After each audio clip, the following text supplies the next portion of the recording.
and it's not tight enough to go down in these barrels on this little end. I've actually got to change and go to 3/4 inch.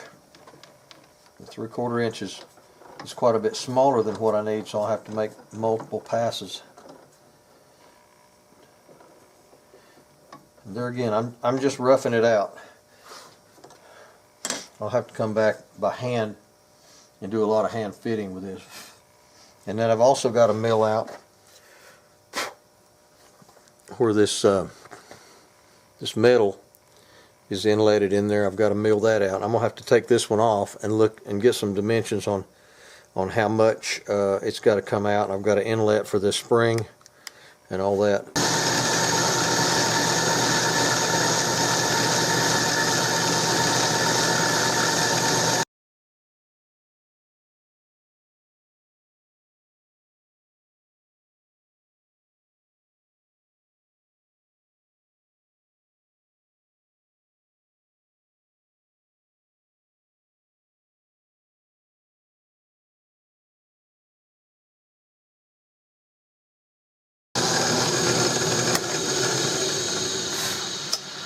This dude is a nightmare. That thing has got more cuts than Carter's got liver pills. Somebody's glued it back together once already. It's got glue down inside of it. That's where the cracks were, right in here. But it is what it is. It's not an easy piece to mill. Makes my blood boil. Alright, I've removed this metal. There is a escutcheon, and then there's some moving pieces inside here.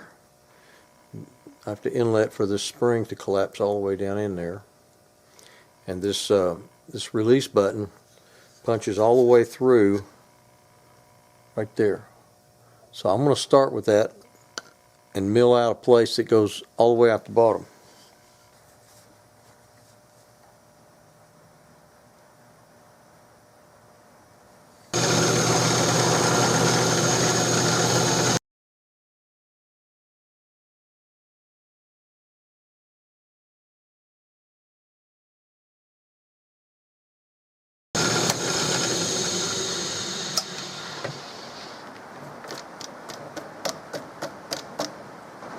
Now I know I'm still in the middle, because the middle of a 1/4 inch is still the middle of a 1/2 inch. This is still in the middle of that.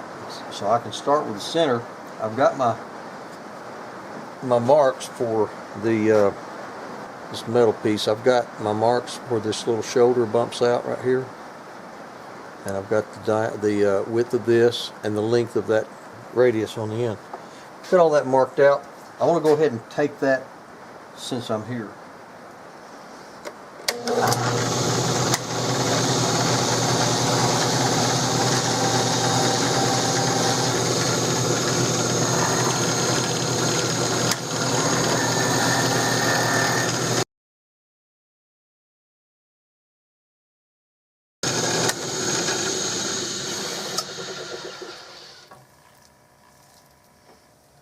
Just for kicks and giggles, I'm going to check and make sure I'm still in the middle.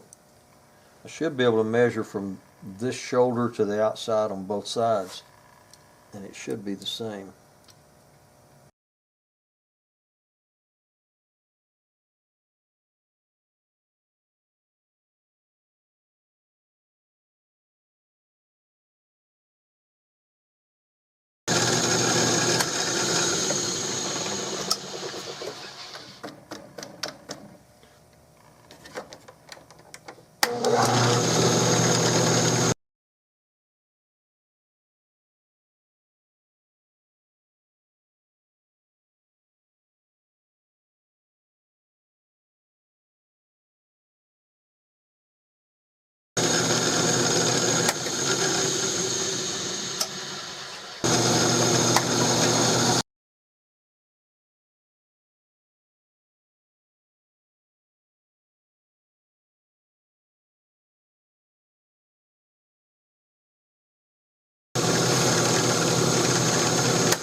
little half circle.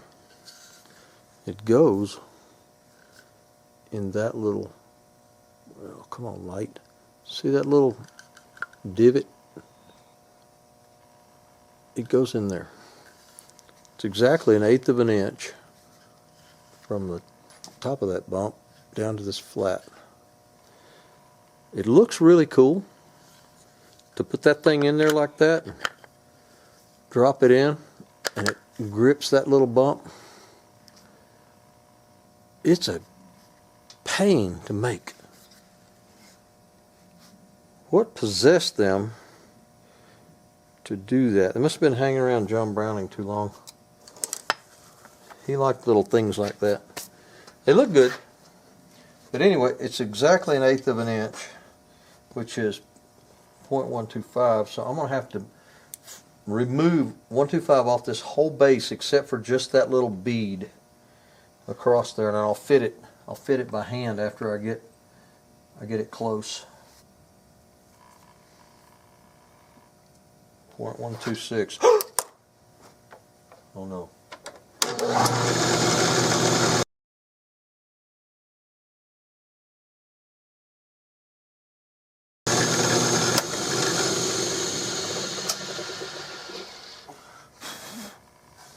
Somehow I got to cut down below there.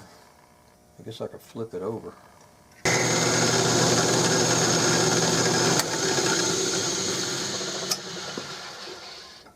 I believe go home for the night, because there's some things you don't do when you're really tired. Good night, Gracie. Morning, darling. Good morning, dear.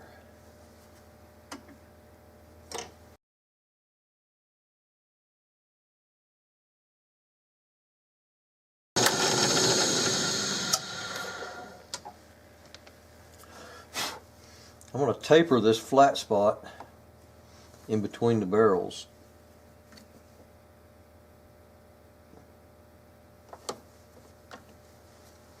And bring it lower on the back end of it.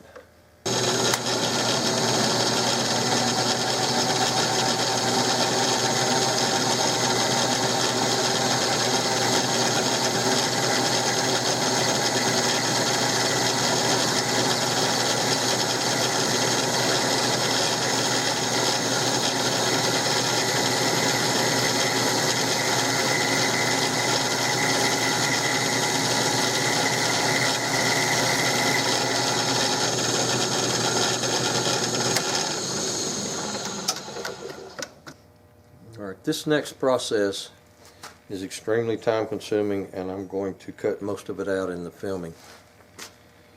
But this is about one of the finickiest things to try to fit to a gun, because you're fitting things that go back, down, snap in place, and everything has to fit just like a rock in a cow patty. Just so.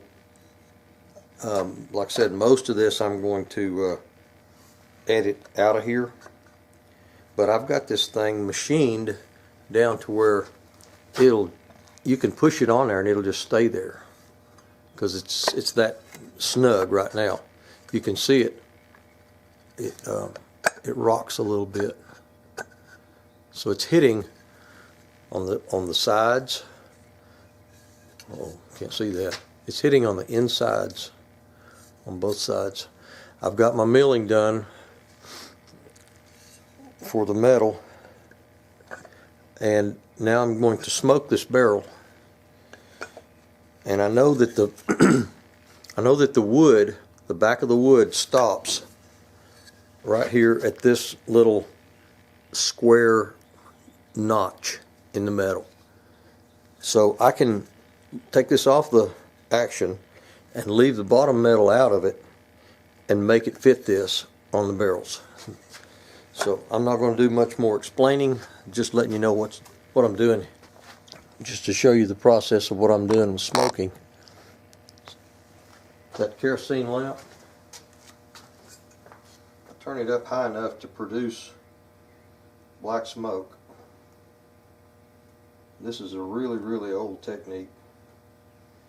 And you're just applying smoke. You're not making this barrel hot enough to make any difference. It just doesn't get that hot. You're not leaving it there long enough to make a difference. You're just applying soot. Wherever that smoked barrel touches that wood, it leaves a mark.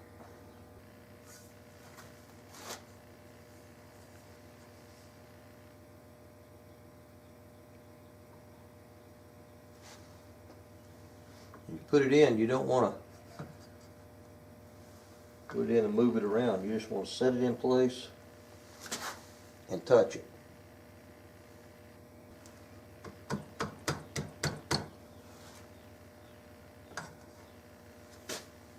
This process can take hours, and it really is a fair amount of labor. So like I said, I will edit a fair amount of this out. You start out removing wood with a chisel, and then you'll end up with a barrel bedding tool, and then you'll end up with a little round stick of wood with sandpaper on it. You got to take a very, very small amount of wood off, but if you use sandpaper the whole time, you'll have a birthday or two before you get done. If you want to know where you're hitting, you don't have to just look at the wood. You can look at the barrel, and you can see where that soot is scraped off, and you know where to look on the wood, because wherever it touches that soot, it'll rub it off.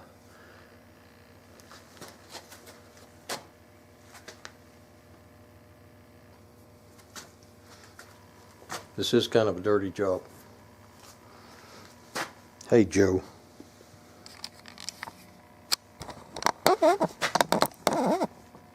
Say hi, Joe. Joe. Hey. Joe. Say good morning. That's Joe. I've made a little mark in the soot to tell me where I rub that off in a straight line there. That tells me where this notch is, so I can line it up without wiggling it around. When you wiggle it, you put a mark in the wrong place. You get the wrong information.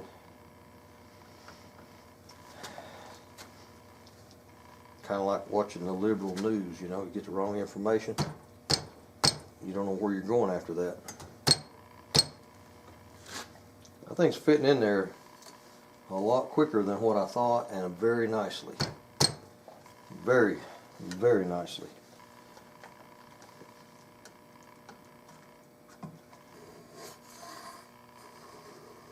I have a dentist friend that was over here one day when I was doing this with the smoke. He said, that's a whole lot like the articulating paper that they use. That blue paper that you put in there and tell you to grind around on it. He said the smoke is probably cheaper though, but he didn't figure his patients would tolerate having their mouth smoked or the heat coming up around their nose. So he decided to stay with the paper. You can see that black mark it leaves right in here. I got one on the other side too. It's just in the process of going down, getting clearance to go down there and sit there comfortably. It's a whole lot easier to pull this tool than to push it. My dad used to say that with people when he had a construction company. It's a whole lot easier to pull them than push them.